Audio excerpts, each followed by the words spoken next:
Okay, I'm still muted. Now can y'all hear me? I'm tripping. Doc hasn't done this in a while. Y'all can hear me? Can you hear me now, Facebook and YouTube? I'm sorry. I'm sorry. Doc's all over the place. Can y'all hear me now? Let me know, Facebook and YouTube. Can you hear me now? No? You still can't hear me? Good. Yes. All right. I'm sorry about that. I'm literally just trying to get my bearings back under me. Like the video, share the video. As I was saying, again, Facebook and YouTube, I only worked about 6 or 7 days in July, and I had several holidays. Was in Atlanta, Cabo, and the Dominican Republic, and so I'm back, and my next trip will be for my birthday, and I'm really looking forward to that. So that's in September. Do me a favor, like the video, share the video, let me know where you're from, city and state. Let's start shouting you out. All right, can you do that for me? Good, y'all can hear me now. All right. City, state, country. If you're not from America, let's see it. New York, thank you. Colonial Heights, Virginia, thank you. Hey, TikTok, good to be back with you. Start liking and sharing the video. Found it wonderful. Yes, Mr. Murph was in Dominican Republic at the same time I was. Lansing, Michigan, New York, thank you. New Jersey, New York, Fredericksburg, VA, thank you.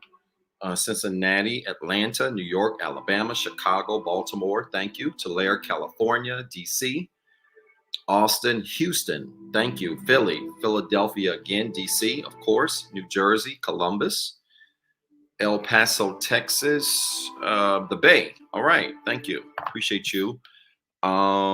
Let me know what city, state, country you're tuned in from tonight before we get into this. We're talking about 5 big challenges to commitment. And yeah, it's going to be a good live. I hope you got your journal, get something to drink. You're going to need it. Something to take notes with. Hinesville, Georgia. California, Sacramento. Thank you so much. Hey, Classy Diva. Appreciate you. Want to shout out all of my moderators. They do an amazing job, and I really appreciate you as always. Good. Waycross, Georgia. Hammond, Indiana. I hope to be there soon. Myrtle Beach, Wisconsin. El Paso, Tennessee. Facebook, YouTube. Why y'all quiet? The UK. Thank you. Washington. Good to see you as well. Baltimore, Alameda, California. Idaho. All right. Minneapolis, Minneapolis. I can't. Minneapolis. Thank you. Baltimore, Cincinnati, Fredericksburg. Y'all got to get some of this rust off of me. New York, Arizona. Hey, Vanessa. Thank you so much. Philly. Appreciate you. Fort Lauderdale, Jersey. Appreciate you. Jersey again. Zeb. I don't know who that is, but maybe I know you. All right. Queens, New York. Thank you. Goldsboro. Appreciate you. Cincinnati, Baltimore, Arizona. Good. Here we go. Richmond, Kentucky, Dayton. Here comes Facebook and YouTube. Start liking the video, sharing the video with you. I would really appreciate that. Yeah, we've got viewers from the UK. They are 5 hours ahead of me. So appreciate you all being up early in the morning. Houston, thank you so much. Like the video, share the video, grab a journal. I want to get right into this tonight. I'm a few minutes behind. This has been a catch-up week for me, and a lot has happened since I've last seen you. So I've been having to make a lot of adjustments on my end and in my life. And so I did open my calendar for new clients. Let me just go ahead and lower this. I did open my calendar for new clients since the last time I've seen you, and that filled up in about 3 weeks, I think it was, something like that. I've got some slots here and there for people that are interested in package kinds of deals. And so you can see all of that on my website if you're interested in doing that. But a lot has certainly happened since we've last seen you, but I'm excited to be back, and I hope you are doing well. And thank you for giving me a chance to rest, especially to my subscribers on Instagram and on Patreon specifically. I appreciate you all. I did not lose a single subscriber in the last month, and I went live there one time. And so really appreciate your support and your consistency. It means a lot to me. All right, let's get into this. A couple of quick announcements, and then I want to talk about 5 big challenges to commitment. And we're going to come out the gate swinging tonight. All right, so let's do this. I want you to like and share the video if you haven't already. And let's get ready to work tonight. A couple of things. If I say something tonight that resonates with you, I want you to type in the comments church with as many R's as possible. You guys know the drill. And with as many R's as possible. And I want to thank all of you in advance for supporting the show. I have started with some new clients this week, people that were able to get on my calendar as new clients. And I continue to hear this feedback about people waiting for a long time to get on the calendar, but really coming with ammunition. I had been joining my lives. Another client, new client, showed me this week her notebook filled with notes, several notebooks from the lives. And so, if you cannot get on my calendar, but you want to work with me, do not underestimate the power and the impact of these lives on Thursday nights, because they really are a great kind of fill in for what you might need on your personal development journey. And so I don't want you to take these Thursdays for granted. That said, I want to encourage you to support the show. You'll see the ways to support on the screen. And you might see people drop salads in the comments. It is because your support typically goes towards me buying a salad and buying lunch. And so I appreciate you in advance for supporting tonight's show because it does allow me to do what I do. Also, in the event that you see a scraggler comment or two in the comment section from someone who has a smart remark about something I say, or perhaps my hat, or some other kind of creepy comment, you might start to see a couple of eagles in the comment section. And that is because at Inspire Nation, we fly high above birds. And so you don't have to entertain silly comments in the chat area. That's what we've got incredible moderators for. They'll take care of all of that. All right. So if you start to see some eagles, just find the eagle emoji and join in, because all we're doing is just giving somebody 5 seconds of fame. And you might hear a few bird calls as well. Inspire Nation, I appreciate you. I really do. And tonight's going to be good, and tonight's going to be challenging. I'm going to tell you it's going to be challenging. And even the video that I posted today was good confirmation for that, because a lot of you didn't like that video. And I don't blame you, because a lot of you have a problem with commitment. And we're going to deal with that problem tonight. So get your journal. I want you to put in the comment section quickly 5 big challenges to commitment. That's what we're talking about tonight. 5 big challenges to commitment. I want you to put that in the chat area. And as always, you're going to be the smartest person at the water cooler tomorrow, going into next week. 5 big challenges to commitment. Put it in the chat area. Grab your journal. You're going to need it. And I'm going to prove to you why many of you struggled with the video that I posted today. I don't blame you, because we're going to deal with 5 big challenges for commitment. And the reality is, a lot of people are struggling with what it means to be committed. And commitment is not for the faint of heart. And commitment is not for people who are not willing to do the work and willing to do, or rather have very hard or have hard conversations. And tonight's going to be a hard conversation. It's going to be a hard conversation. This is what I know. And this is why I know today's video, especially for a lot of you women, rubbed a lot of you women wrong. I want to be clear here. Tonight's conversation is not just about women. Lord knows a lot of men have commitment issues and challenges as well. You all know me. You've been around me. Those of you that this is not your first time tuning in, you know I'm an equal opportunity smasher. I get everybody. It doesn't matter who you are. I don't care. I don't play favorites. So I'm going to deal with everybody tonight. But please understand this. The reality is tonight, that video today was a challenge for a lot of people, because the reality is a lot of people that are screaming they want commitment don't want commitment. A lot of people who think they want commitment really want the things that come with being in a quote unquote committed situation. You want a ring, you want a wedding, you want a trip to Dubai, you want all of this stuff. And all of those things are secondary when you don't have certain other things in your life in play. And so there are a lot of challenges to commitment, but I'm going to give you 5 of them. We're only going to go through 5, what I think are 5 of the biggest ones. They're obviously not the only ones, but I'm going to give you what I think are 5 of the biggest ones. And we're going to deal with this, okay? And I kind of hinted towards some of this today in my video, and I just laughed. I was looking at the comments, and some people were like, Doc, I'm normally with you, but this, I don't agree with this. That's fine. You don't have to. You're going to agree after tonight. And even if you don't, that's fine too. But I want to deal with this because I want to approach this from the perspective, and we're going to get right into what those 5 things are. All right, I'm not going to waste time. I'm not going to give you a lot of introduction. Um, I'm going to give you what those 5 things are, but we're going to really approach this from a very holistic perspective. All right. So this is designed to challenge you. Now, let me say this. I know a lot of people get upset with me in this space because I do this space. And I was telling an awesome couple that I'm working with, they're very funny. I don't know if they're tuned in tonight. They're so funny. They make me laugh. And we were talking about ministry. And, the guy was very complimentary and saying that he really believed this was my ministry. And it is my ministry. This is a very unique ministry. And I don't bother people who don't do things the way I do it. I don't know why people like to bother me. Well, I do know why people like to bother me, because I can do what they do and they can't do what I do. And people can take that whatever way they want to. But understand this.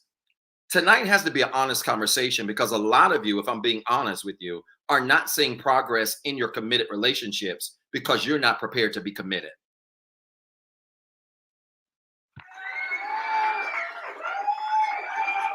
A lot of you are not seeing progress in committed relationships because at your core, you're not prepared to be committed. It's just that simple. And social media has exacerbated this very true fact, because a lot of what you see on social media as it relates to relationships, commitment, I want this, I want that, is all for clicks and likes. The reality is commitment requires something that a lot of you don't like to do: work.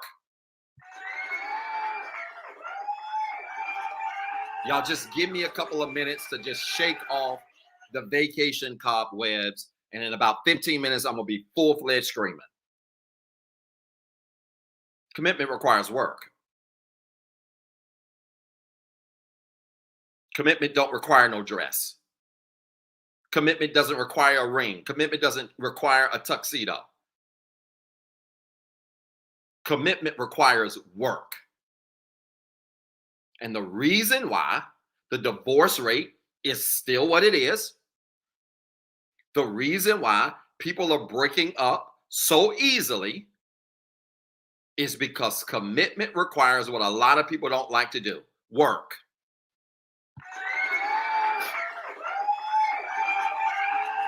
So this stuff I'm going to talk about tonight is geared around work. And you're going to have to be willing to put in work. Okay? So I'm going to give you 5 big challenges, but understand, if you don't even want to work, you don't want to work on yourself, if you don't want to be in a situation with someone where you want to work with them, good times, bad times, don't even talk about commitment. You want a fairy tale. You don't want the real thing. It requires work. And it requires a commitment to work. So let's just deal with that from the beginning. Let's make that very clear so that we're all on the same page. All right? So it's going to require work. Now, get your journal. I want to get right into this. I'm not wasting time. Again, support the show. You see the ways to support the show on the screen. Look at this. Let's talk about challenge number 1. I'm going to give you 5 challenges. We're going to take our time and go through this. All right? Challenge number 1. Thank you, D. Wiggums. I appreciate you. Challenge number 1. Again, there are many challenges to commitment. These are just some that I pulled out based on the data that I have with now just over 980 clients in 33 countries. Challenge number 1, brokenness. Put it in the comments. Brokenness. Brokenness. A lot of people can't commit because they're broken. To put simply, a lot of you aren't healed enough to commit. You ain't healed enough to commit. And this is why I push healing. I want to shout out Gabby. I don't know if my client Gabby is on tonight. Let me tell you the funniest thing. Oh my God. I'll tell you the funniest thing that I saw this week. I think it was Monday. I got on TikTok, back on TikTok, and I was posting my 5 things video. And I just occasionally look at what I'm tagged in, because there's a lot of scammers out there. Hopefully my verification thing will be approved real soon. People are getting scammed. I had somebody jump in my inbox on Instagram. She actually jumped in my inbox a few months ago and told me that she had been scammed on TikTok by one of my 13 or 14 fake pages. And she sent some money in and asked me if I knew about it. I said, obviously, I wouldn't do that because I don't do business that way. Everything goes through my website. And I told her, I'm sorry it happened. Make sure you report it. Da da da da da da da. Well, I look back in my Instagram. I think I posted one post, two posts while I was on my vacation in the Dominican Republic. Posted one when I was in a pool. And I checked my inbox and she sent me a message. I hadn't heard from her in 2 or 3 months. When I told her to report it, she said she would. I said, update me, let me know how it goes. She sends me a random message and says, I know you're behind this. Every dog has its day. I don't know who this lady is. And I replied to her and said, the audacity of you to accuse me of scamming people when I've got 200 people on my waiting list. I don't need you, lady. This is an example of how broken people do broken things. And broken people have no discipline. Broken people aren't consistent. Broken people are real loose. Broken people have no emotional control. And so I'm on TikTok posting my video, and I looked, and one of my clients, Gabby, I hope you're on, shout out to Gabby, had tagged me in a video, and I clicked on it. She tagged me in a comment she made on the video, and there was another creator who did this video, talked about the 5 areas of healing. And Gabby happened to see it and commented and said, hey, great video, enjoyed what you said. However, I think it's very disingenuous to claim something that you didn't create. The real creator is, and then she added me and said, I think it would be great if you gave him credit. I mean, just right on her page. And I saw it, and besides screaming, laughing, I liked the comment. I said, thank you, and went on. Doc, what's the point that you're making? A lot of us cannot operate in commitment because our brokenness has us too dysfunctional to be committed.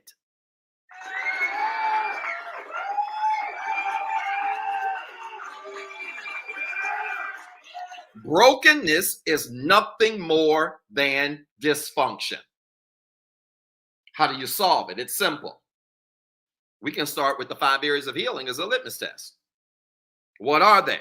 First time people that are joining tonight, write this down in your journals. You're going to be the smartest person in the water cooler. What are the 5 areas of healing? Mental, emotional, spiritual, physical, financial healing. If you want to become the most whole and healed and complete version of yourself, focus on those 5 areas. Your mental development, your emotional development, your spiritual development, your physical development, your financial development. Work on those 5 areas. And here's the problem. The problem is many of you have not intentionally worked on all 5 areas. You go to the gym, but your credit's bad.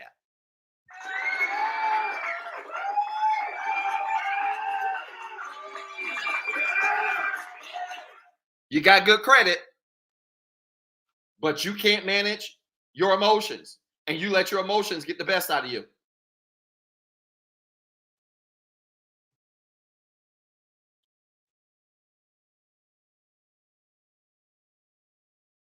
You have strong mental acuity. You have no spiritual base or foundation.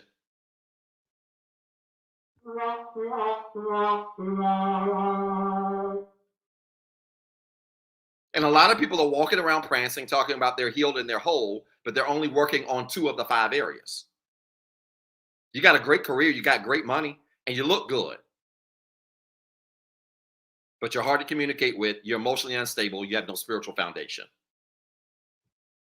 That would make you broken. And broken people are going to struggle to commit because they're not going to be balanced enough to commit.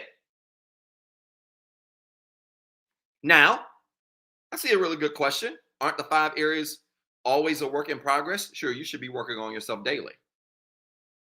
But I also typically get the question, Well, doc, do you ever get to a place where, you can say you're completely healed? Absolutely. A lot of people don't think that. A lot of people think that you never get fully healed. Because you're always working on yourself, you never get fully healed. Let me ask you something. If you break your ankle, does it fully heal?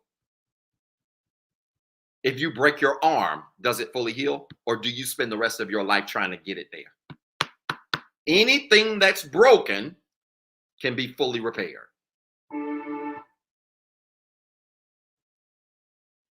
Anything that's broken can be fully repaired. If your heart is broken, it can be fully repaired. So while this is a work in progress that you're consistently doing, you cannot go into this with this perspective of, oh, I never arrive because I'm going to be working on this all day and every day, so I'll never be fully healed. No, you can be fully healed, but you also need to work to maintain your healing. And this is for all of you who've been in therapy. The last time you was in therapy was years ago. You don't have a daily routine or structure weekly that you follow that ensures you are pouring into yourself mentally, emotionally, spiritually, physically, financially. It's like anything else. If you don't get on that Peloton for 6 weeks and then try to get on it, you're going to be starting over and starting from scratch. And I don't see how people work out once every 3 months and don't expect abs, but think they can journal or go to church one day and be fully healed. Don't work.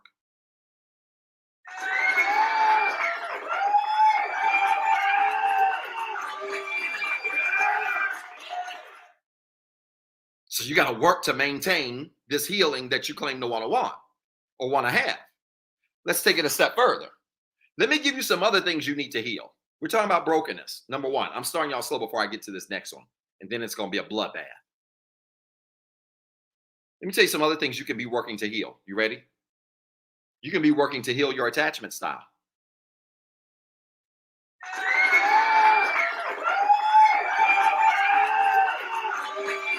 We're talking about brokenness or being broken, being one of the barriers to commitment. You can work on your attachment style too. Whether you're anxious, avoidant, dismissive, whatever. The goal is for you to be secure. And if you cannot honestly say you have a securely attached attachment style, or you are securely attached, you need to hold on before you explore commitment. Because insecurity is one of the major killers of relationships. And insecurity is born in attachment styles. So a lot of you are working on the 5 years of healing. That's great, but you're anxious. You have to have attention 24/7. And if you don't, you think your person's cheating. You need to work on your attachment style. Let me give you something else you need to work on. This is important. You need to work on the traumas from your past. Oh, that's good. Why my salad's not going off? I'm slowly getting warmed up. And we're almost already at 500 viewers. I'm slowly getting warmed up. Why my salads ain't going off? Support the show. Some of you need to work on the traumas from your past, and let me tell you why. Because if you don't work on the traumas from your past, this is where your triggers live. Your triggers reside where your past traumas are. If you don't address them, you will get with someone new who does something that reminds you of something that happened in the past. You will be triggered, and that relationship will fall apart.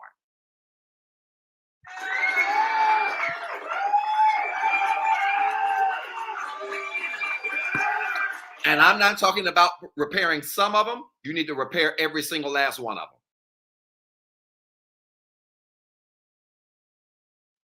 Doc, I want a man, Doc. Doc, I want a woman. Doc, I want a wife. I want it. Great. Have you repaired the trauma from your past? Because that's where the triggers are. And if you don't repair the trauma, you're going to be triggered. Will y'all put that in the comments? Every trauma you don't repair is the seed to be triggered.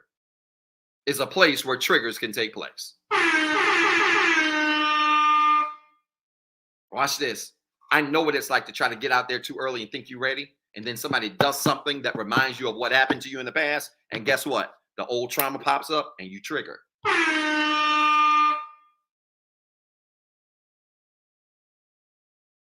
And this is the crazy part. Some of you are going to find out that you're not as ready as you are because the people that you date or engage with, or maybe even you've married, if you have not repaired those traumas, when they do something that reminds you of something that somebody in the past has done, you're going to be triggered. You're going to look at them, but when you see them, you're going to see the past. Oh, y'all not supporting the show. I'm going to have to take this down tonight. I can see it now. I thought y'all missed me.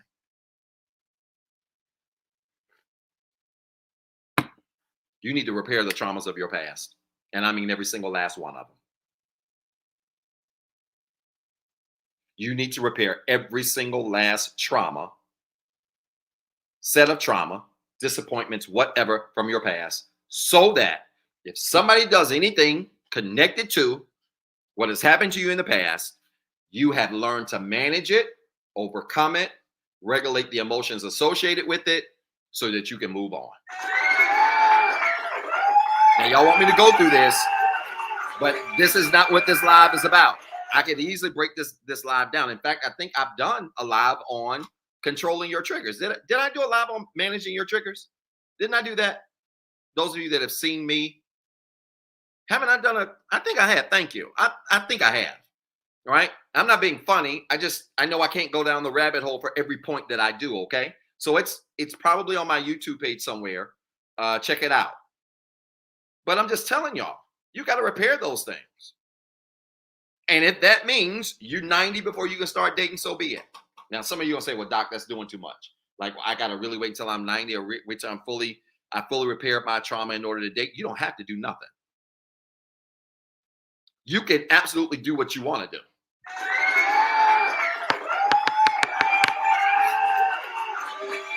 You don't have to do nothing.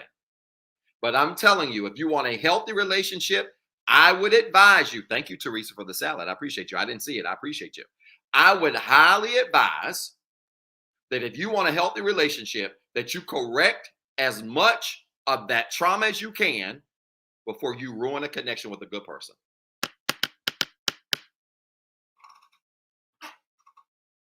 I'm just telling you. Doc has an abandonment, used to have an abandonment trigger, trauma, right? This whole thing, if somebody leaves you, then it triggers something. You got to know that stuff before you engage other people, because if not, and they do something that reminds you of that abandonment, guess what? You're going to be triggered. Just giving you that as an example. So I don't care what your trauma is, correct it so that you do not ruin a great connection with someone who then becomes the recipient of the pain you haven't quite processed from the past.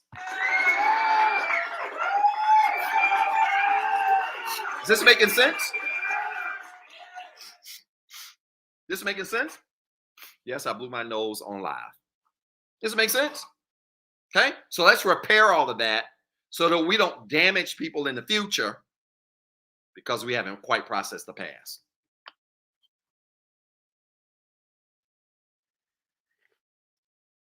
Let me give you the second challenge. Hey, TikTok, do me a favor. I need you to like and share this video. I actually had a video kind of sort of go viral on TikTok while I was on vacation. I'm shocked. Especially considered I'm shadow banned. Hey, TikTok, like the video. Come on, we got 17K likes. We need to be up to 50K right now. Y'all supporting the show? I hope so, because if not, I'm taking it down. Let me give you the second big challenge. Y'all writing? Look at this. The second big challenge, y'all not going to see this one coming, but I'm going to make it make so much sense. The second big challenge to commitment, guess what it is? Time. What? Just write it down. Time. There are many challenges to commitment, but these are 5 big and very unique challenges that I've seen in my data. I'm going to explain it. Just put in the chat and in your journal, time. Watch this. Time is a major challenge to commitment. You know why?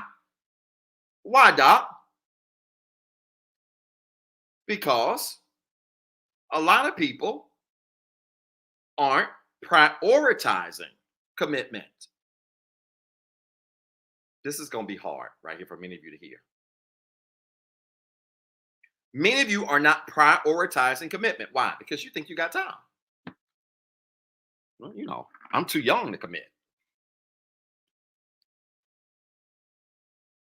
Because, you like the way I say because, stop. A lot of you think you got time to commit.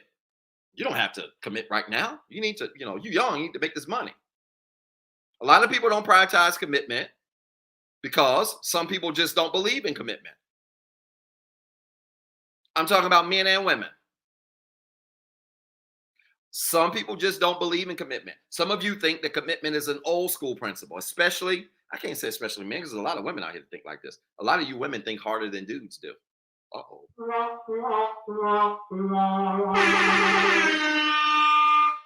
Hey, y'all, breaking news. I'm going to be doing a masculine feminine energy revival part 2 real soon. I couldn't wait to tell y'all.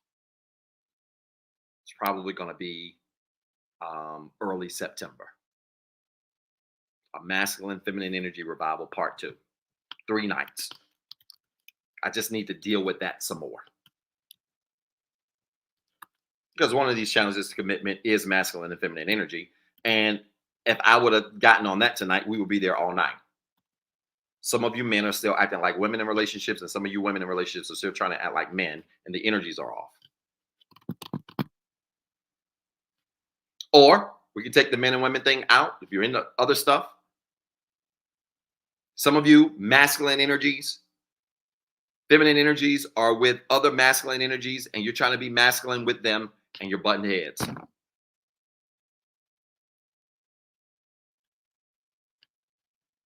But the reality is, a lot of you are not interested in commitment. You don't believe in commitment anymore. This generation struggles with commitment because we don't believe in commitment anymore. And there are a lot of different culprits. I'm going to talk more about social media and stuff like that later on.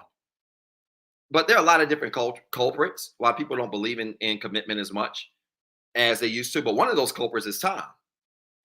So some of you just don't believe in this, and some of you aren't being taught this.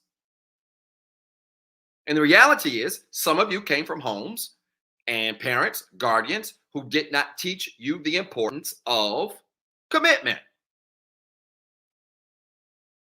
As early as 2nd and 3rd grade, when they let you try baseball, you went to 2 practices, you didn't like it, so they let you quit. And it has planted a seed for you not to be able to stick with nothing for the rest of your life.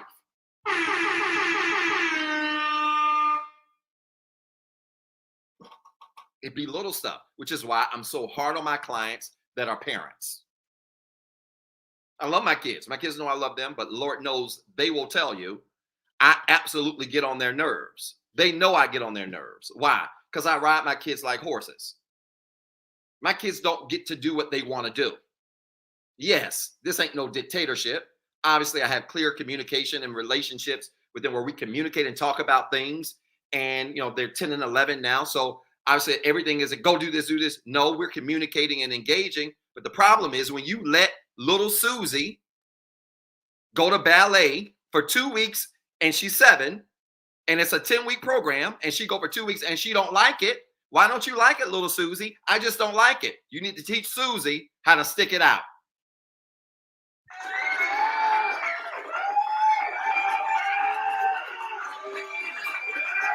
So this generation doesn't know how to commit because a lot of you haven't been taught commitment. You haven't been taught to stick with nothing. And because you can't stick with anything, this is bleeding over into your dating life. And this is why time is the second biggest challenge to commitment, in my humble opinion. Now, let me take it a step further. Here's another challenge why people don't prioritize commitment. You ready? This challenge is also with some cultures. This is going to get ugly. If I were live, I would want my security on deck. And as I'm planning these city tours, I plan to have security on deck, and y'all gonna understand when I get through this part right here. You ready? Some of you culturally haven't been taught this. Now, I'm gonna say this. Some of y'all ain't gonna like this, but I'm gonna say it anyway. The challenge with some cultures, as it relates to commitment, is how we raise our sons and daughters.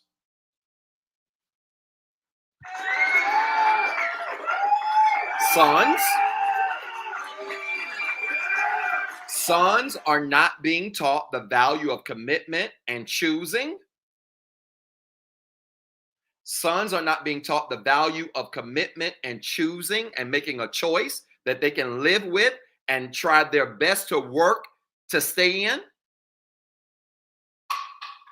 And in some cultures, daughters are not being taught the value of marriage. Uh-oh. Let me just go further. This is especially true for cultures of color.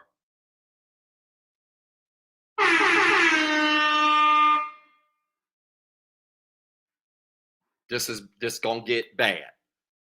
Cultures of color, y'all not teaching daughters to get married.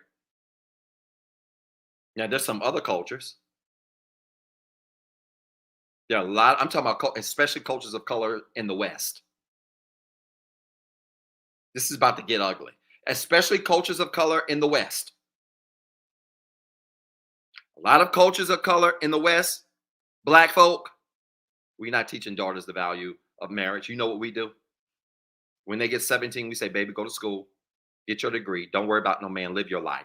And then when you get about 30, find you a husband. Here's the problem. By the time you have ran the streets and twerked on everybody, you've dated the whole ball team, whether you slept with them or not, you have lived your life, done all of this stuff, and then decide you want to settle down. The good guys that would make a good husband are already taken. Uh-oh. Uh-oh. Uh-oh. I knew y'all wouldn't like this. I knew it.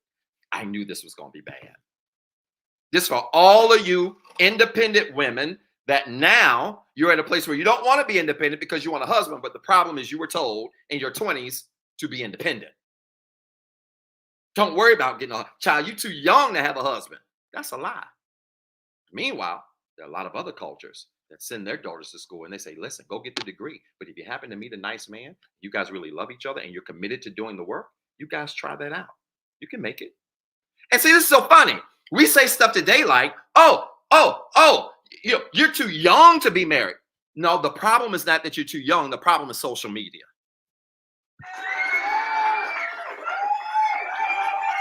Because whether or not it was right or wrong, many of our grandparents and great-grandparents was getting married at 15, 16. Uh-oh. Uh-oh. Many of our grandparents, great-grandparents was getting married 15, 16, 17. Yes, they had some challenges. Their marriages were not perfect. But you know what? They didn't have a whole lot of this social media stuff, which I'm going to get to another big challenge because it goes with time. I'm going to deal with that later. They didn't have social media and all this, a lot of this other stuff going on that distracted them from focusing on staying committed to one another. And you know what we tell our girls, especially our brown girls of color here in the West? I don't know what y'all tell them in the UK and other places around the world, but you know what we tell them here in the West? We tell brown girls of color who are smart, intelligent, going to school to get their degrees, and they're going to get all that great shit. And they should, by the way. Do not misunderstand what I'm saying. They should get those things. But you know what we also tell them? Baby child, get that degree. Don't worry about no man. You start looking for a man when you get about 28, 29, 30. But by that time, the pool is going to decrease tremendously because your focus, you acted as if your focus could only be in one place. And it can be on more than one thing.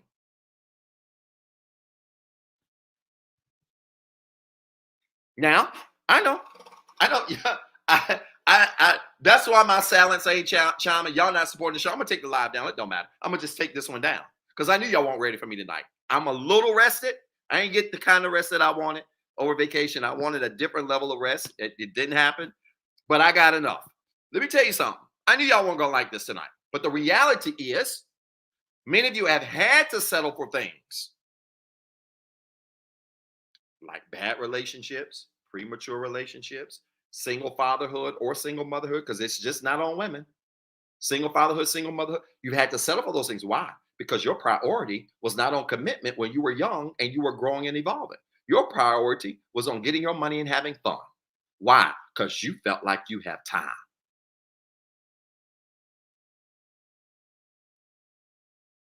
You felt like you had all the time in the world. And I love it. My daughter says this all me all the time. We have these conversations. Daddy, I want to have a whole bunch of kids. I like kids. I think that's a beautiful thing. She's 11. Hey, Daddy, I want to have a bunch of kids. I think that's a beautiful thing. Get you a husband. I want you to have a husband. You're going to have a husband, but get you a husband. And I think that's a beautiful thing. And she's 11. There are a lot of cultures. I have friends who are Hispanic, and they're raised, and I'm talking about women friends. They're raised as little girls to, in the process of going to school and doing the things that they do, to also do what is necessary and begin to develop themselves to think about what a family means. Y'all don't like this. I know y'all don't like this. And meanwhile, especially in the Black community in the West, we just tell our sisters who are beautiful, who are smart, who are intelligent, who are educated, go after that. Don't worry about no man right now, girl. Don't even worry about it. And again, I'm not talking about anything beyond the Western culture. I believe it. In Africa, yeah, it happens in other countries with people of color. I'm talking about right here in America, we got a serious crisis.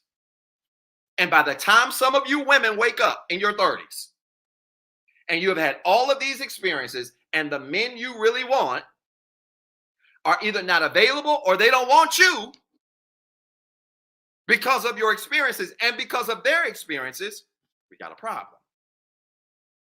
And I know y'all don't like this, but it's just what it is.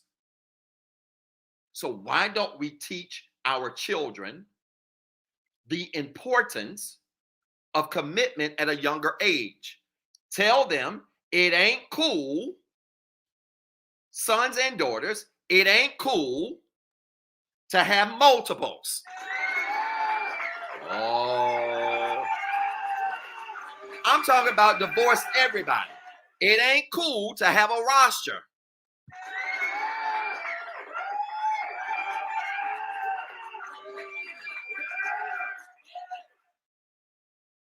Now, this is a larger conversation because some of you, I see some of your comments, well, Doc, I'm 27, 28. I don't see nobody in my age. A lot of you don't. This is why a lot of you 27, 28-year-olds are dating up.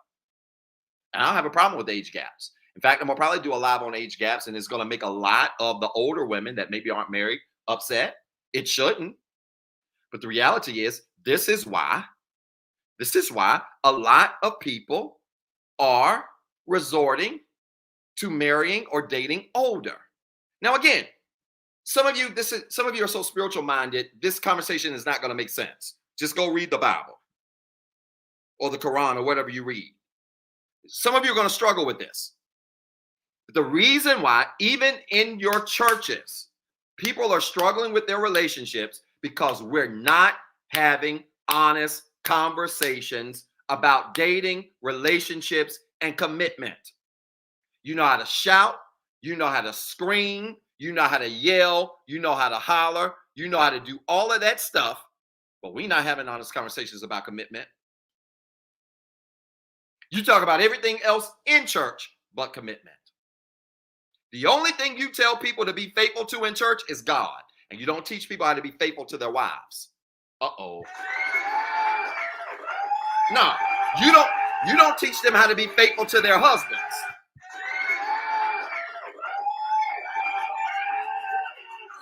We don't teach parents how to be faithful to their kids.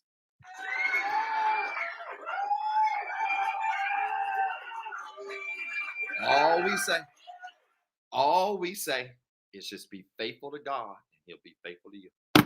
That's all we say. That's all y'all can talk about.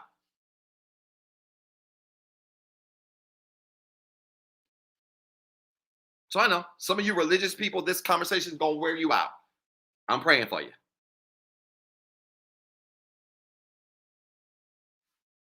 But you got to teach commitment. This generation is struggling with commitment because our parents, not my parents taught it, but our parents didn't teach commitment. And if you don't teach your kids commitment, they're going to struggle with commitment when they get old too. And they're going to think running the streets and having a roster and entertaining many is the way to go. And it ain't. You know why? Because you ain't got as much time as you think you do.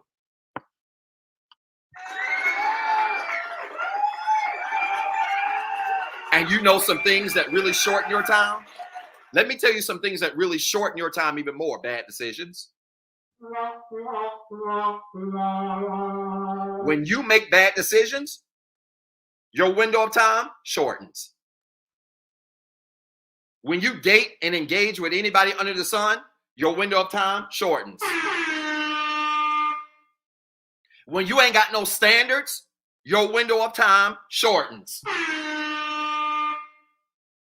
When you'll go out with anybody, anywhere, anytime, your window of time shortens.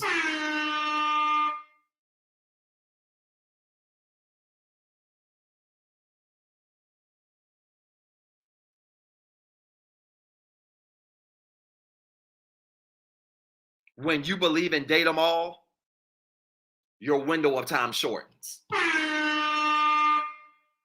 Now, you can still get somebody, but the issue becomes, what will be the quality of what you have when you get them? Somebody, look, I'm just in the mood. I put up a video. I think somebody marked it. Somebody marked my video for nudity that I put up when I was in Dominican Republic. I had one of the pool staff members take the picture because I knew what I wanted to do. And she stood behind me and she did it really nice. And I did some reflecting on just this idea that some of us might be called to be single. I don't know if you all saw that post. It's on my page. Go check it out. Some of us might actually be called to be single. I know many of you don't like this and may not want this per se for your life. But the reality is that post was really grounded in my faith as a Christian. Again, I have clients of Muslim, atheism, Seventh-day Adventist, New Science, Mother Earth, Catholic, you name it. I 33 countries, 980 plus clients. I've been called to heal the world, not just who you like. But my post was rooted in my faith. And it was really rooted in what the Apostle Paul says. If I can just give y'all 60 seconds of a Bible lesson. Apostle Paul says that he wished, like him, that all of us would be single.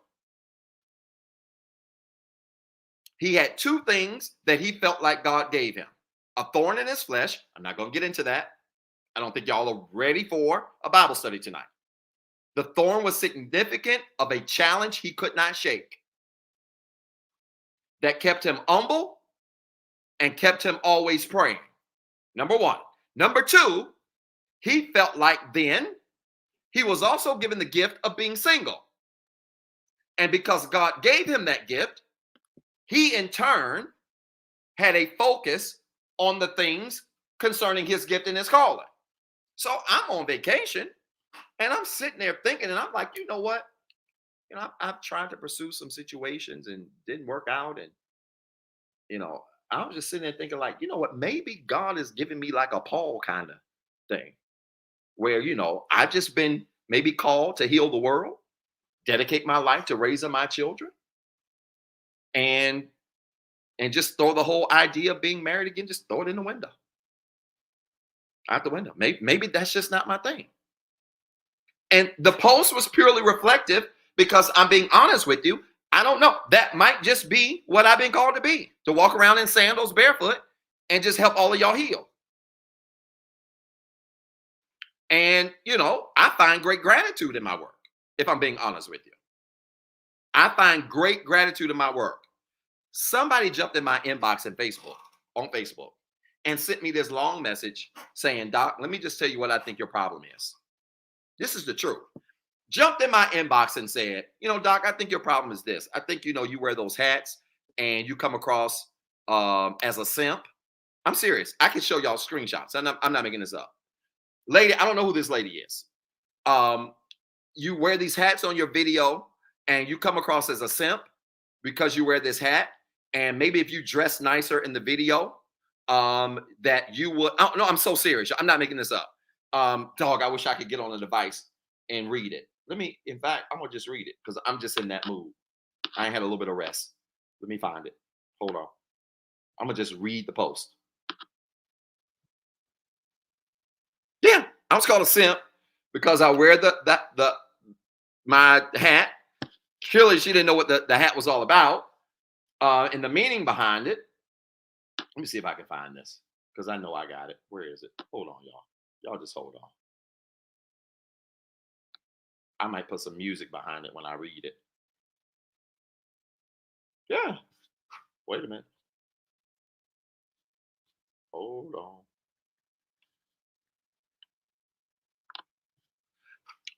Yeah,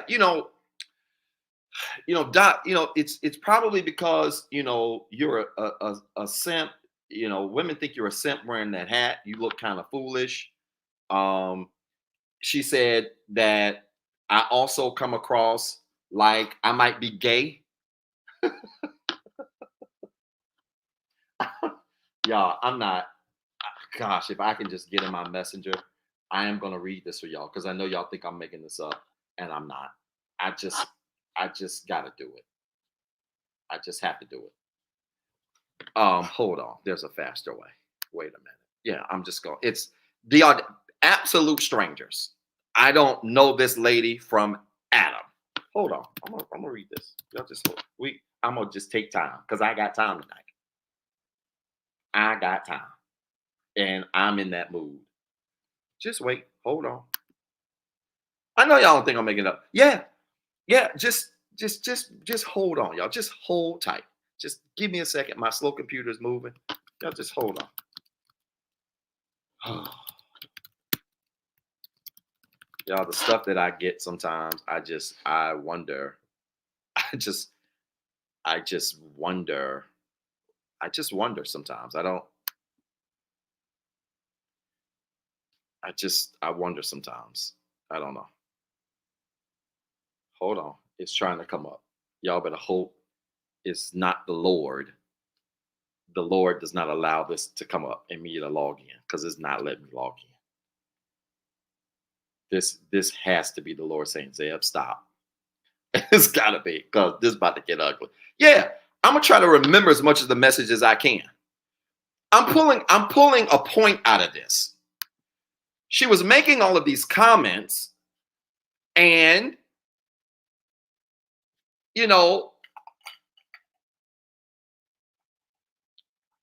was a reminder that some people don't understand that you can really get to a level in your development where your calling becomes perhaps more priority than your relationship or connection with people. And I know everybody doesn't believe that because some of you are just convinced that there's somebody out here for you. The reality is everybody's not going to get married. The reality is there was a day where I used to think there's somebody out here for everybody. I'm not quite sure that's the case now. I believe that when you heal and grow and develop and you really work to healing yourself in a very holistic way, the higher you go, the thinner the air gets. So I had to reply to this lady. And typically I don't even reply to this stuff because y'all, I don't have time to reply to my messages like that anymore. It's just the truth.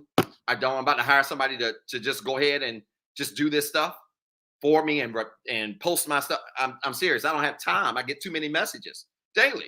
But I had to remind sis. I said, sis, this wasn't an issue of Doc not being able to get somebody. Doc doesn't have a problem getting somebody. I have somebody tomorrow if I want. This not that. Doc don't have no problem with that. The reality is, some of us are just on a level that maybe sometimes your calling exceeds your natural desires. And that's a mentality that simple people just don't get. So y'all, we have to teach that people don't have time. The reality is you don't have time to be out here playing and think you can just decide to be committed when you want to. No, it don't work like that. And some of y'all in your 20s and 30s and even your 40s who are still playing are going to find this out. Y'all better stop wasting time, stop wasting your time, and stop wasting other people's time. And if you want commitment, marriage, things like that, which is nothing wrong with that. I think we ought to make marriage great again. T-shirt coming soon. If those are the things that you want, stop wasting time not doing what's necessary for you to become your most committed self in these connections. Y'all better be glad I can't pull up this. Oh.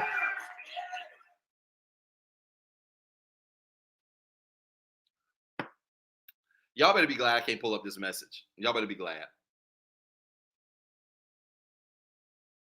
Now, again, this message ain't for everybody. There are levels. Put in the comments in all caps levels. I don't waste my time trying to convince people that are not on my level to understand things on my level. This is why you got to have a certain mental and emotional and spiritual acuity to get me. There are levels to this. And if this is too much, or you don't believe in commitment, go listen to somebody that doesn't as well. Go ahead. But you can't even run a business if you don't understand commitment. You ain't going to finish school, get a real PhD like some of us got. If you don't have an understanding and appreciation for commitment. If you don't fix your attachment style and you're running a track star, you ain't going to be able to be committed.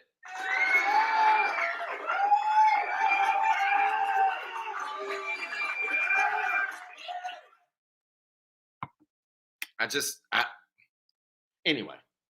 So time. Let me give you the third challenge because I had 3 more. This is making sense. Y'all liking the video and sharing it?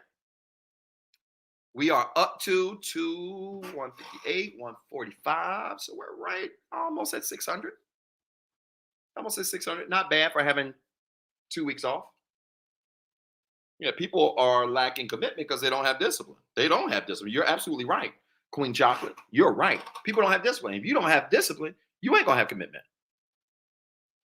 Your birthday is in September. You must be a Virgo or maybe a Libra. But anyway, oh, Lord, pretty Allie. Good to see you again. My birthday is September the 23rd. September the 23rd. Y'all know the Cash App. Thank you in advance.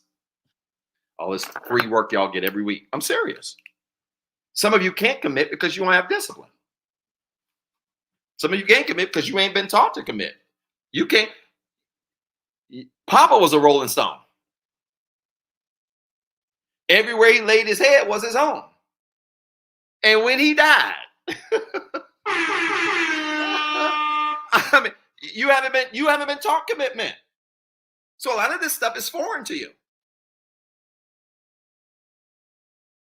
It's completely foreign to you.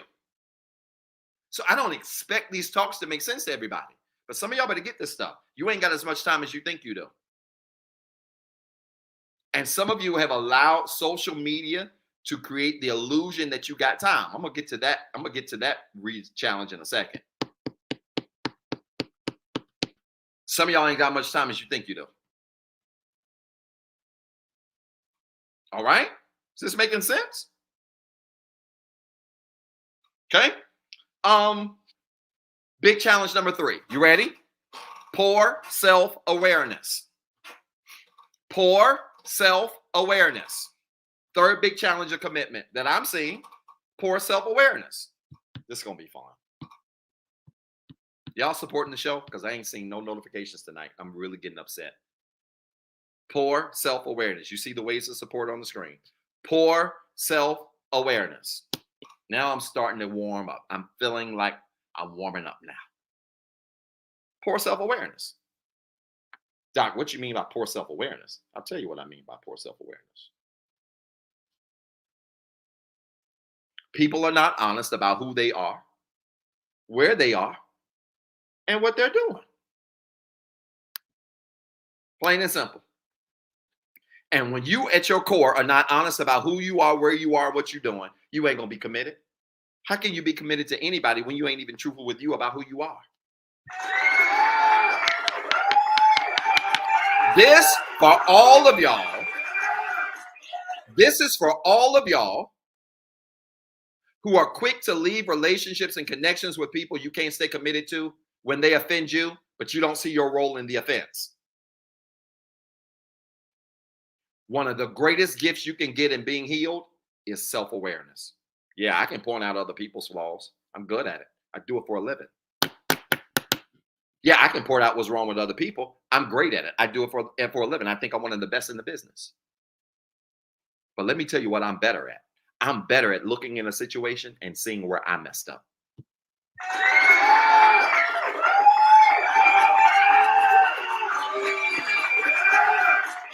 I'm even better at looking in a situation and seeing where I went wrong and what I could have done differently or better to change the situation.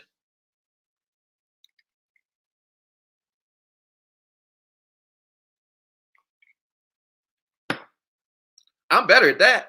Thank y'all for the support. If you sent it, I'm not saying it tonight for whatever reason. And let me tell you something. If you are connected with people or to people who don't have self-awareness, they can't see who they are, where they are, and what they're doing, and they can't spot out their own problems, run. Run. Thank you, Chris Brown. I appreciate you for sending it. For some reason, I can't see my notifications tonight. I don't know what's going on. I apologize. Thank you so much. I might have to reset my notifications. I'm going to probably have to do that. I'm serious. If you are connected with people or to people in relationship, even friendships, this stuff applies to friendships too. If most of the people in your friendship circle don't have self-awareness, every argument and disagreement will be about what you did and never what they did.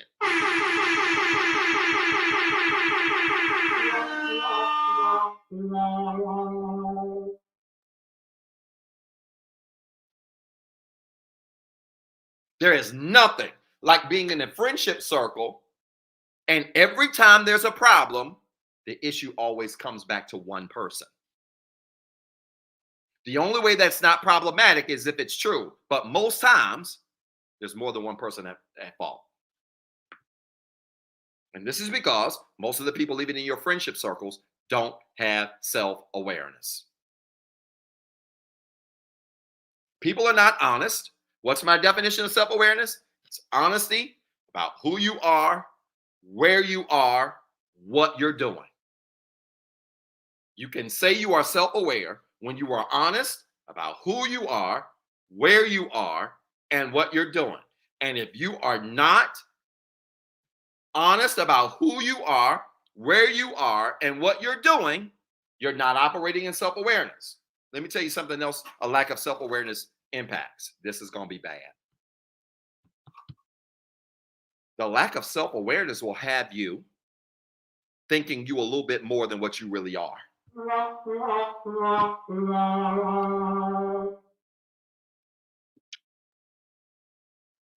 Let me just let that sit. Yeah, that was salad worthy right there. When you don't have self-awareness, you will literally be rating yourself on levels that just ain't true.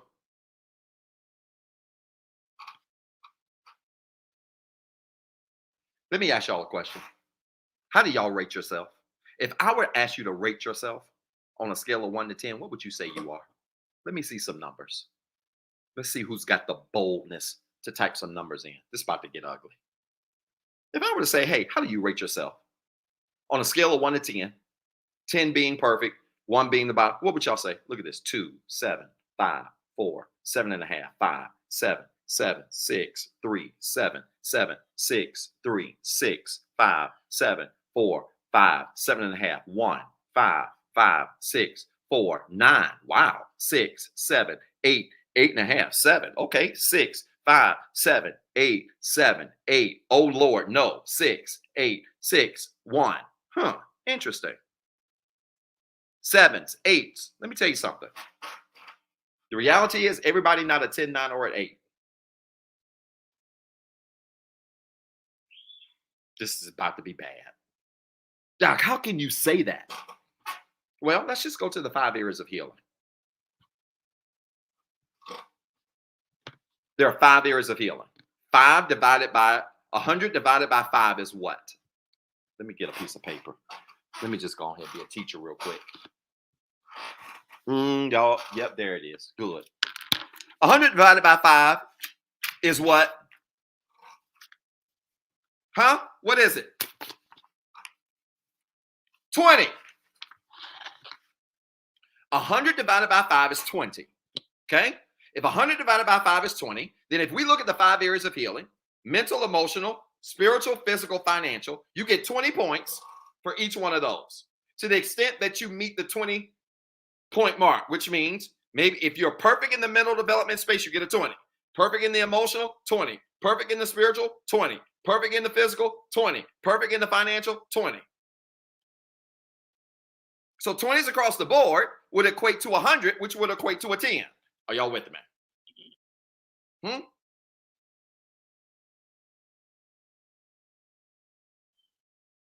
For all of you that are saying you're 8s, 9s, and 10s, you're telling me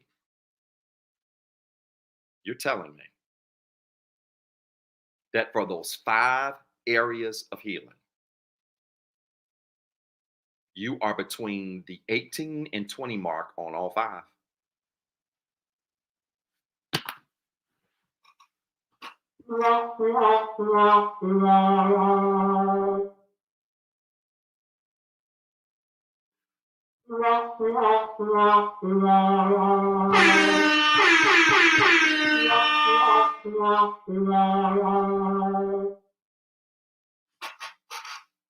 The math ain't mathing.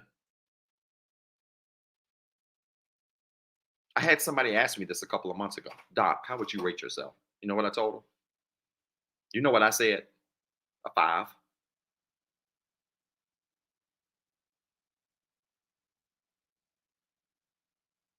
I told them I would rate myself a 5.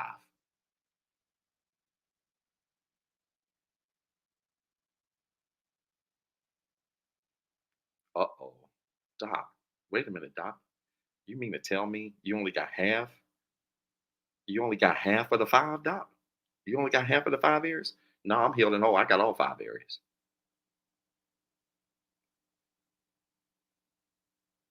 But that answer is grounded in consistently having a consistent understanding that I have to consistently do the work.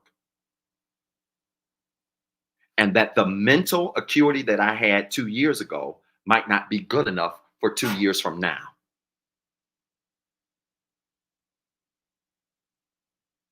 The spiritual wellness and acuity that I had 2 years ago might not be good enough for what I need right now.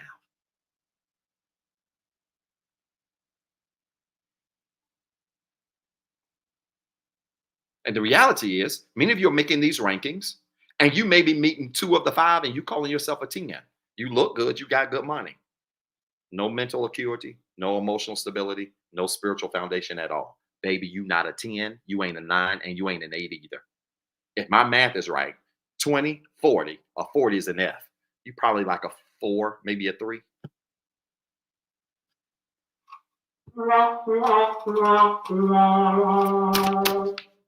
And this is the problem with our culture. Because you look on social media, a lot of people walk around acting like they 10s when they 4s. And there's a whole lot of people that's walking around like they 4s when they really 10s. Y'all gonna catch that later. You know why? Because self-awareness is worth points all about itself. And when you ain't got no self-awareness, we automatically docking you.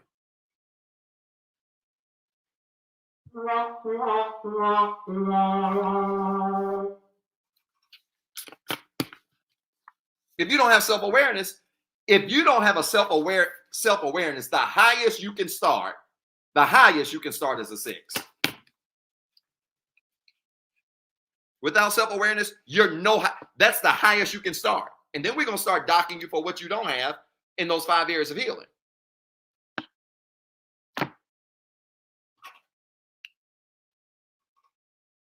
Y'all mad at me?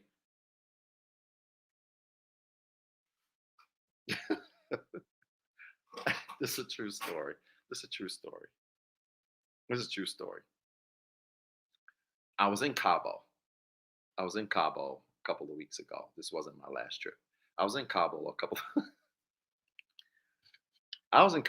of weeks ago, and on the trip by myself.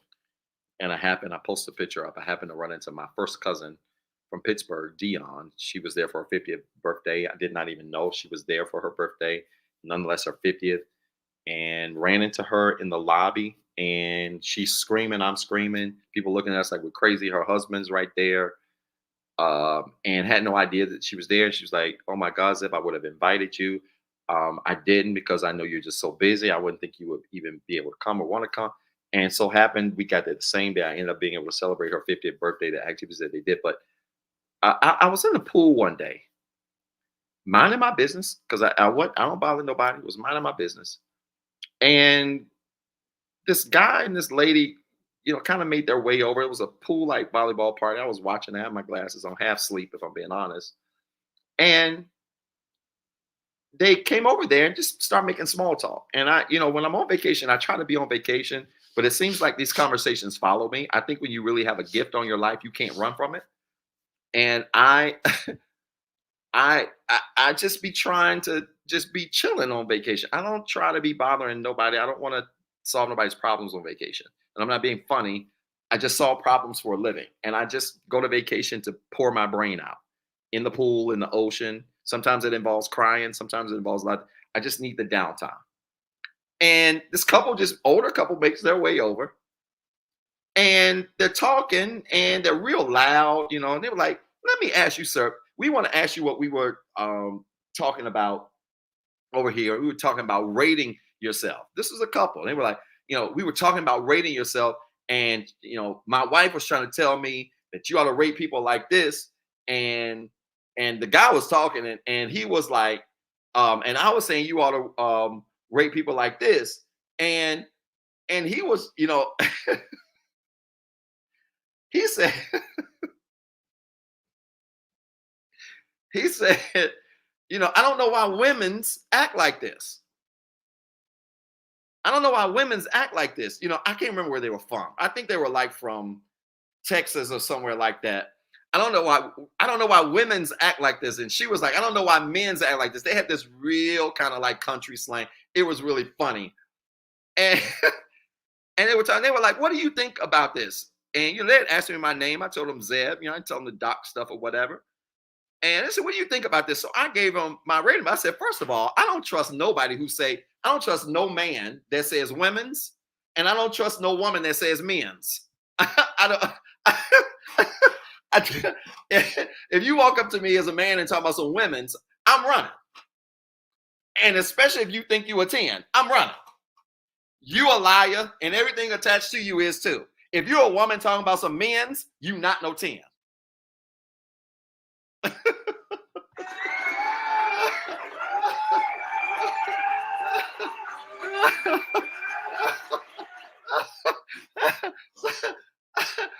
So I talked to them about 5 areas of healing. I said, there are 5 areas of healing you should think about. Da, da, da, da, da, da. They were like, "Oh my God, that's brilliant. How did you come up with that? What do you do?" I told them, "Oh Lord, what did I tell them that for?" So they grabbed their phone. They look at, I said, "Oh, this is you." I said, "Yeah." But the point that I tried to get them to understand that they eventually understood is that we rate ourselves on so much superficial stuff. The stuff they were naming. Does she have a car? Does she look good? Does he have good credit? Does he look good? Is he well spoken? Is she nice? Is she soft? Is she thin? That stuff is great, but all of that stuff ain't enough to rate you at 8, 9, and 10. You got to have some mental and emotional intelligence. You got to have a spiritual foundation. You got to have some self-awareness.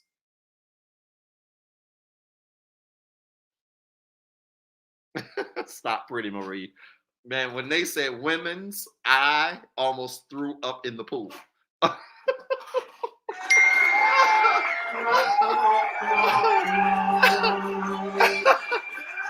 I almost threw up in the pool when they said women's.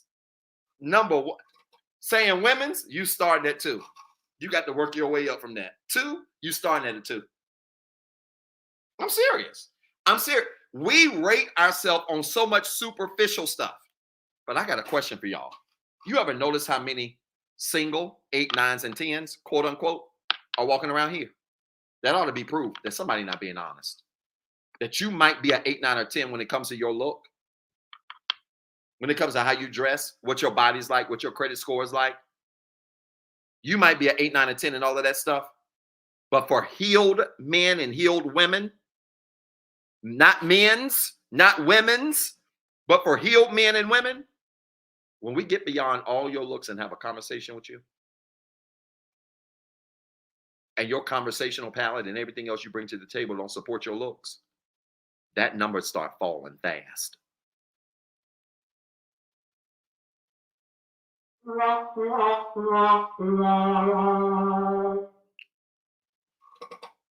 So people are rating themselves wrong because they don't have awareness. Which brings me to number 4. Y'all want to know the 4th challenge to commitment? Y'all supporting the show? I'm almost done. 15 more minutes. Yeah, I don't see a whole bunch of churches. Is this making sense? Let me see some churches with a bunch of R's. Next time somebody asks you to rank yourself, I need you to think a little bit harder. And leave this superficial stuff out. Because the superficial is only gonna track the superficial. I told a group of friends a couple of months ago. I told a group of friends, I told them, I said, listen, guys, I said, I knew I was growing and was in a different place when, and in this work between clients and just traveling, I see beautiful women all the time. If I'm being honest with you, that stuff don't even impress me. I see thighs, legs, lips. That stuff is great. And look, nothing more beautiful than a beautiful woman. But at the end of the day, I'd rather meet you in some leggings with your hair pulled back and no makeup. I want to see what you about.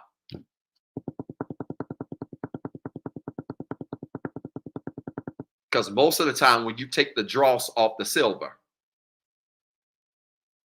you really find out what you got. That's man, that's woman.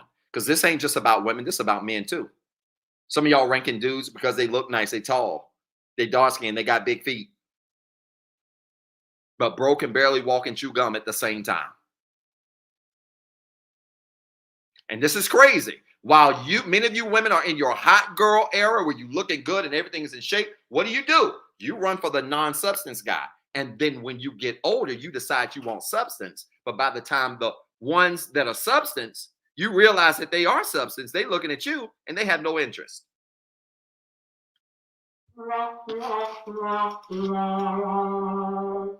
This is coming from a true nerd. I was a nerd before it was cool. There was a movie that came out in the 80s called Revenge of the Nerds. Where was this little guy running with this little javelin, and the javelin was all flimsy, and they was in the Olympics, and they beat the macho team. I was a tried and true nerd. Big glasses, S-curl. I was a nerd when it wasn't cool. I know what it's like to be overlooked and passed over until the glow up came. And when the glow up come, the same ones that overlook you, you look at them and be like, nah, I'm good on that. That was his name, Lamar. It's the truth. I'm telling you, ladies and guys, y'all better stop getting caught up in this superficial stuff when it comes to ranking people, which leads me to challenge number 4. I like that, Bianca. Bianca said, take a woman swimming. You will see her natural beauty. I'm with it. Swimming out the country. Let's go. Period.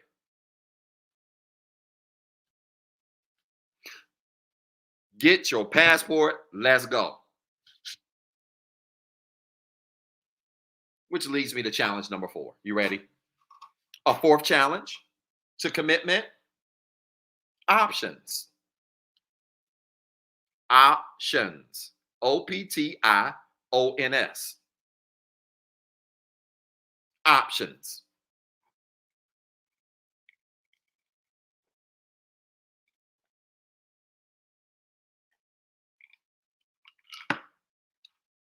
A fourth challenge to commitment is options.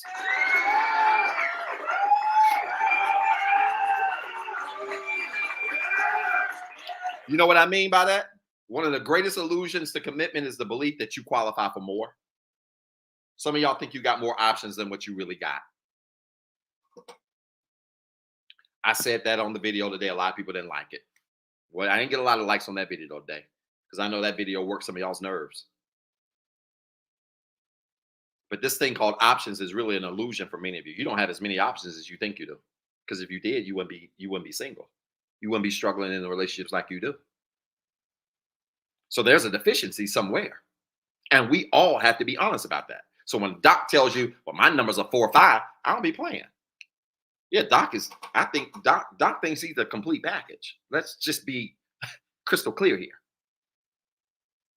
Doc's not perfect like anybody else, but let me tell you something. I'm the complete package.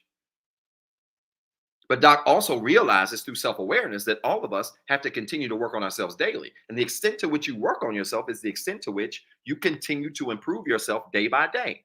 Some of you don't work on yourself at all. And you walking around here thinking you got options because you're cute. Being cute doesn't mean you have a lot of options. You might have a lot of candidates to run your numbers up. I'm talking about men and women. I'm a proud nerd, by the way. I'm talking about men and women. Being cute and fine might be enough for you to be able to run your numbers up. And I'm not talking about your blood pressure.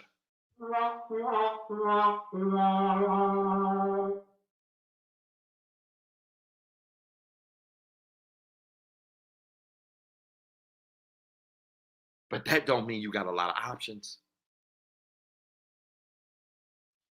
You know what I blame for this? Social media.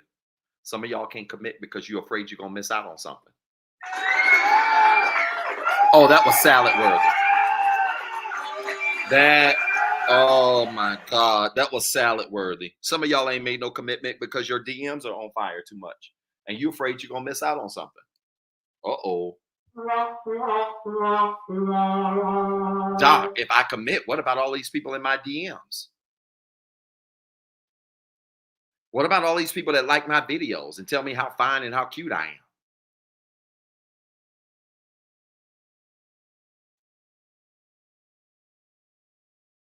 That's why some of y'all can't make no commitment because you're afraid you're going to miss out on something. Until you find the perfect one that you let go. Or you go out here and think the streets got more and you discover that the streets ain't got everything that you thought it had.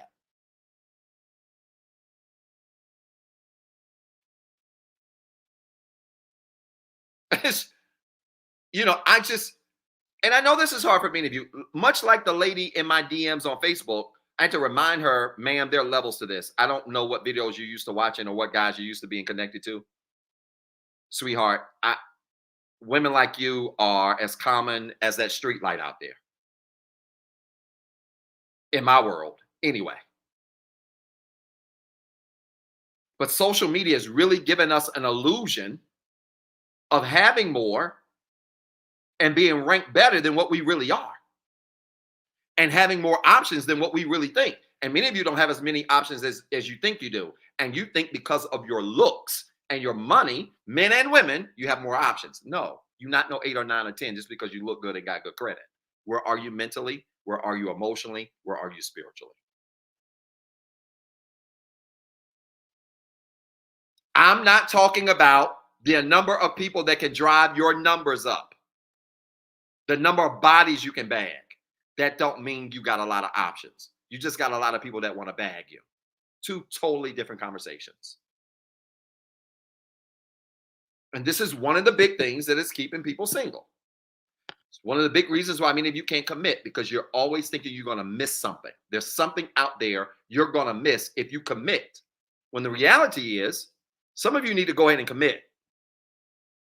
Because if you only check in the physical box, in the financial box, mentally you okay, emotionally you unstable, and you ain't got no spiritual foundation, and you got a couple of well suitors that are pretty balanced in those areas, you need to go ahead and grab one.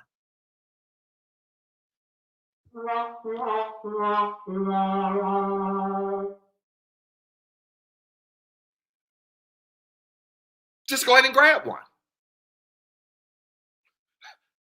I know, I know, Doc, why you going so hard? It's the truth. Because social media is fooling y'all. You post one video, you get 600 likes, and you're like, oh my God, I got so many options. Oh my God, no. 600 of them likes, 500 of them, if they are the opposite sex, just want a bag.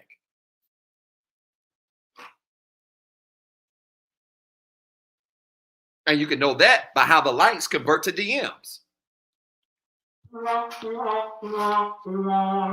post a thirst trap, and then your DM. What is your like to DM conversion percentage?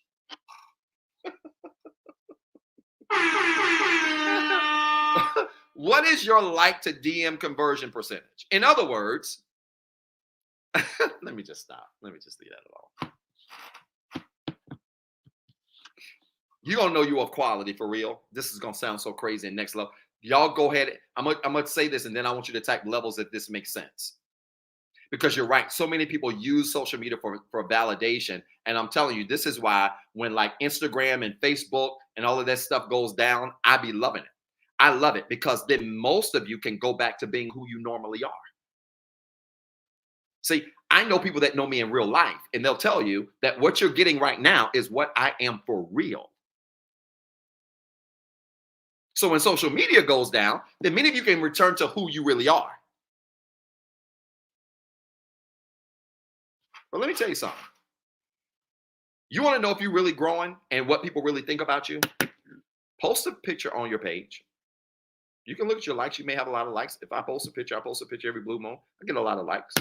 But my like to DM conversion percentage is real low. People don't like my video and then come in my DMs and be like, Doc, you looking mighty fine today. They don't do that. And even if they think that, I don't know why they don't do it. But even if they think that, they don't do it. And I think a lot of it has to do with just respect.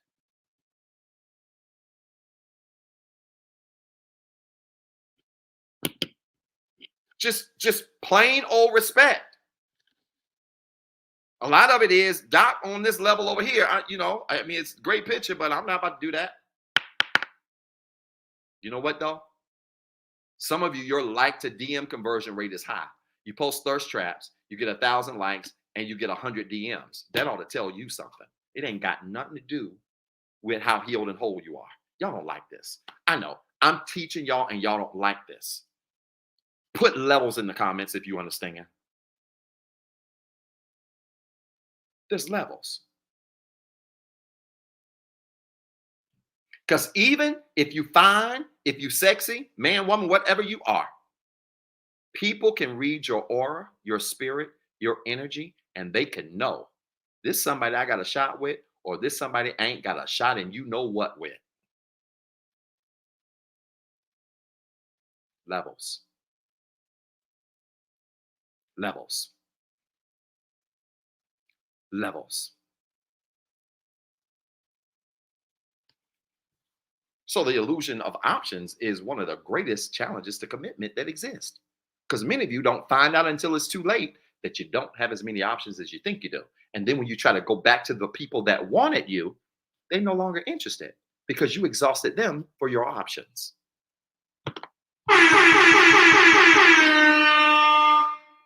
I did a video on spinning the block.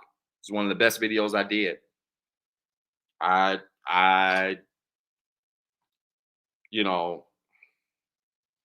It's hard for a lot of people to spin the block. It's hard for a lot of people to spin the block. Especially if people gave up on you, quit on you. It's hard. It has to be an exceptional circumstance. Maybe you did something wrong. I'm not talking about that. You did something wrong. Somebody left you that. I'm not talking about that. I'm talking about somebody just flat out quit. I don't want to be with you. Leave me alone. Just quit on you for whatever reason, or because they want to pursue other options. But it's hard for you to go back to people like that if you're any kind of person if you're any kind of person that's healed whole, that's working on yourself. Now I'm talking again. I'm not talking about if you messed up. You did something to run them off. You did something to make them dump you. I'm not talking about that. I'm talking about people that leave you because they want to go pursue better options. And it's kind of hard to spin the block on that when you healed and whole. And this is what many of you do. You go after the illusion of options. And then when those options don't run out and you realize that the options you had that you left were better options, those people ever glow up, it's going to be hard to go back.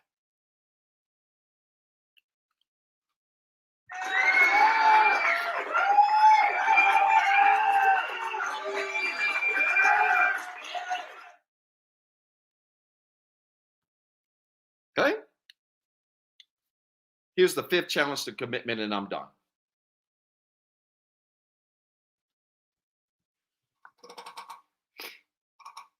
I got to blow my nose again, y'all. This is rude, but I'm going to do it anyway on this call. Y'all just got to deal with it.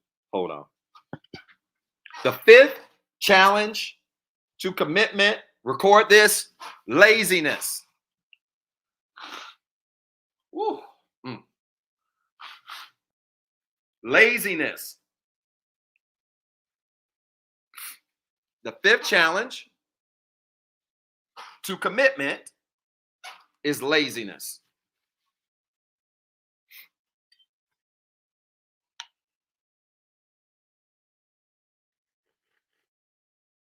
Yes, I got a cold. I think it's coming from out the country back into the country, kind of cold. Cold. Being in pools all day, cold. Laziness. Some of you struggle with commitment because you're lazy.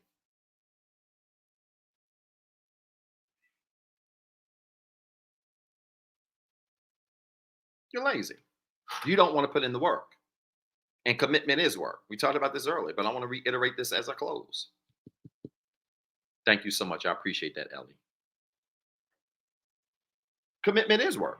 And look, if you don't want to do the work, thank you, Ma.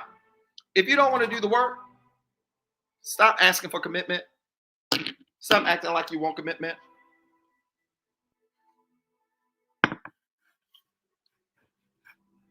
Some of you are too lazy to be committed. All you want to do is look pretty. All you want to do is look handsome. And in this day and age, some of you women are having to fight your men for mirror time. They in the mirror more than you are.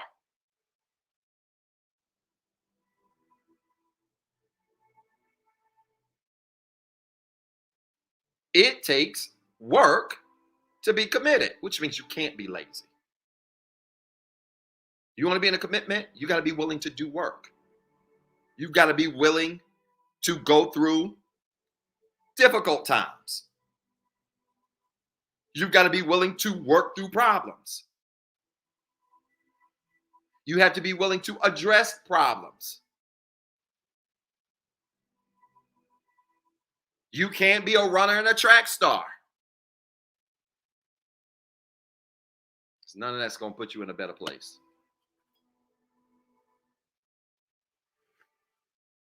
And it never ceases to amaze me how many people say they want a commitment, but they ain't willing to do no work. They lazy. All they want to do is be pretty, be handsome, and travel. That's it. That ain't commitment. Commitment ain't got one of the best videos I've done recently was one I did earlier this week, because y'all ain't like the one I did today. Y'all need to go back and watch it after this live tonight. Maybe it'll make sense now. But that video that I did about salads, y'all need to go back and watch that video and favorite it and watch it on repeat until it sinks in your spirit. If you don't want to be committed, that's in a relationship or especially a marriage. If you can't eat salads or do the same thing consistently over and over and over again, you don't want commitment. You don't want commitment. And this is how I know some of you are prepared for commitment, because you have the discipline to be able to do the same thing over and over and over again. It takes discipline to go to the gym. It takes discipline to try to eat right. It takes discipline to make good decisions. And all of those things convert to what is necessary to be committed. If a person ain't disciplined enough to take care of their body, they're probably not committed enough to be with you. Uh-oh. That's if something like that is of importance to you. Let me quantify that. And so those of us that are trying to be whole and holistic, that's important. You can check the mental box, the emotional box, the spiritual box, the financial box. But if you don't have the discipline to care about how you look, your health, and your well-being, that's a flag for me. Because if you'll let that go, you might let some other stuff go. You might be the type that once the marriage gets settled, you say, oh, this is my husband, this is my wife. They just going to take me for who I am. I mean, because they love me. Some of us, that ain't good enough. Uh-oh. Y'all didn't like that, did you? Didn't like that, did you? Because we don't teach this stuff. We don't teach it in schools. We don't teach it in churches. We don't teach it in, you don't teach it in your mosque. You don't teach it in none of this stuff. You just tell people, get people. And then once you got them, y'all hook for life. We don't teach people how to maintain people. Got a whole lot of videos out here telling you how to get people, but you don't have a lot of videos out here teaching you how to maintain people.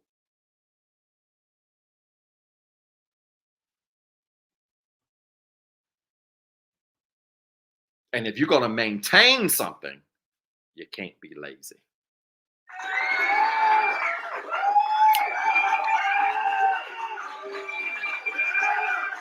Is this making sense?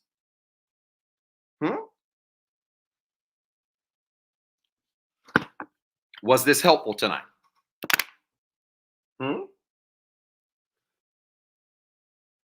If it was, I want you to put a 1 in the chat area if this was helpful tonight.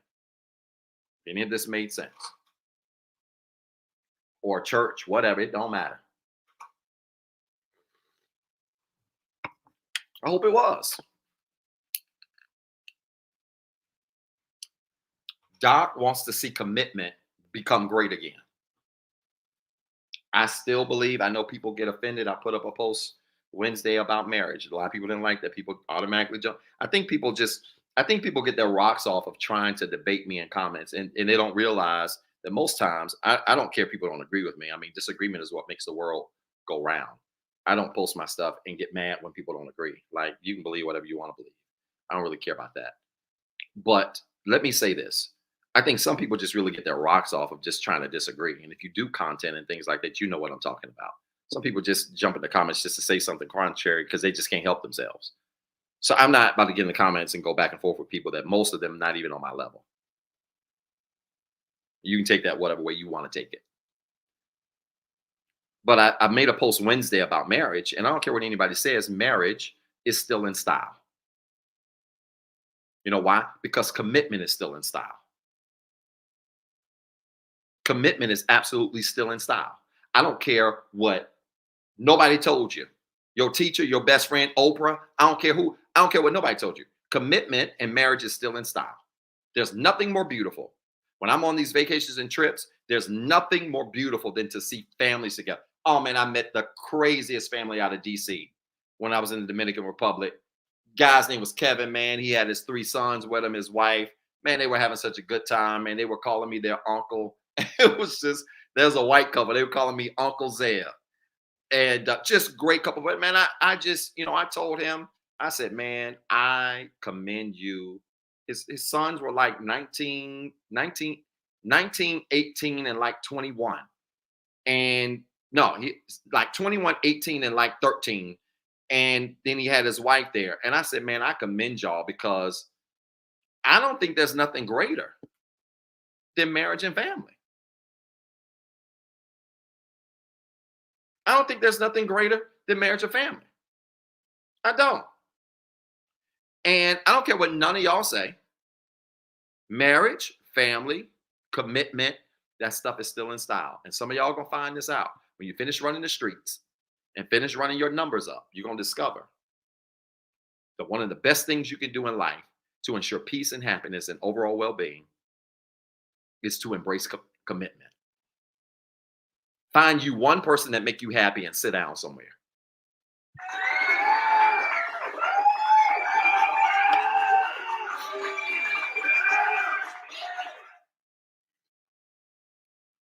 Find you one person that make you happy and sit down somewhere. And stop being all over the place. Okay? It's going to make a whole lot in your life feel a whole lot better. All right, I'm done. Listen, real quick. Group work tomorrow, 13 to 7-year-olds. If you have not registered your 13 to 7-year-old, I think I might have 20 seats left. Maybe 20, 25 seats left. Go ahead and get it. My group work Monday. Thank you to all of you parents that let me talk to your 8 to 12-year-olds. They were freaking awesome. That session was supposed to be an hour. It ended up being an hour and a half because they had 30 minutes worth of questions, and I was not going to hang up the line. Listen to 8, 9, 10-year-olds ask questions about emotional intelligence was powerful. They understood the analogies. Some of them said in the comments, Dr. Zed, this is easier than what I had ever even thought it would be. Some of them have had their parents reach out to me and ask me to do series for kids. So now I'm working on that. It was outstanding. Tomorrow will be for 13 to 17-year-olds. It is, I think, at 7 o'clock tomorrow, I believe. I can't remember, y'all. I don't have my schedule in front of me. But if you have not registered, the link is in my bio. If you've got a 13 to 7-year-old that you want me to teach emotional regulation, how to control their emotions, I'm doing a group work called What Does This Mean to Me?